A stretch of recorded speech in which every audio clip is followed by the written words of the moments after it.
আসসালামু আলাইকুম রহমতুল্লাহ। হজ ইসলামের গুরুত্বপূর্ণ একটি স্তম্ভ, যা ধনী ব্যক্তিদের উপর ফরজ করা হয়েছে।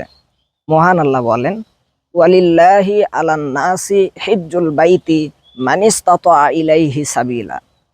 আর মানুষের মধ্য হতে যাদের সামর্থ্য রয়েছে বাইতুল্লাহ গিয়ে হজ করার, তাদের উপর হজ করা ফরজ।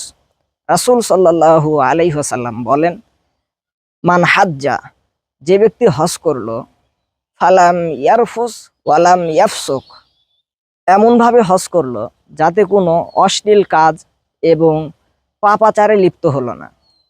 রজা কায়াউমি ওয়ালাদাতহু উম্মুহু, তাহলে ওই ব্যক্তি হজ করে বাড়িতে ওই দিনের মতো হয়ে ফিরে আসলো যেই দিন তার মা তাকে জন্ম দিয়েছে।